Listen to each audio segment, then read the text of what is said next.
Alors, c'est une demande qui émane des différentes délégations régionales des territoires ultramarins auprès du conseil d'administration de la FEAP que de pouvoir organiser également le congrès de la FEAP comme ça se fait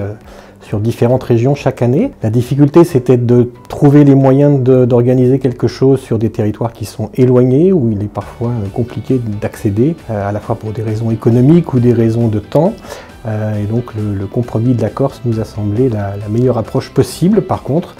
donc c'est une co-organisation entre les différentes délégations régionales des territoires ultramarins.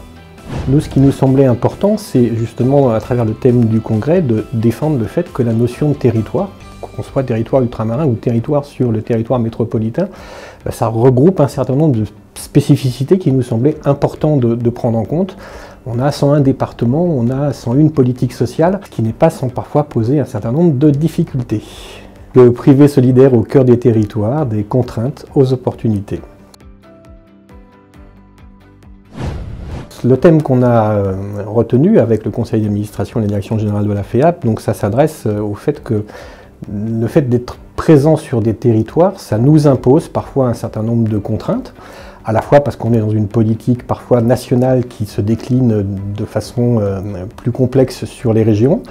et puis parfois parce qu'on a des spécificités qui font qu'on est obligé effectivement d'aller chercher des réponses qui correspondent à nos territoires, qui correspondent à nos spécificités et qui nous imposent ou qui nous permettent de nous exprimer différemment d'un territoire à l'autre. Alors, je pense que le congrès de la FEAP est une manifestation qui permet de regrouper une fois par an l'ensemble des adhérents. Cette année, effectivement, il y a un petit clin d'œil particulier des territoires ultramarins vers l'ensemble des adhérents et on serait ravis d'accueillir nos collègues des autres territoires, puisque je pense que les territoires ultramarins ou ensemble d'adhérents sont d'une fidélité exemplaire, pourrait-on dire, et c'est quelque part leur rendre l'appareil que de venir les retrouver chez eux. Rendez-vous les 17 et 18 octobre 2024 à Ajaccio pour le congrès de la FEAP.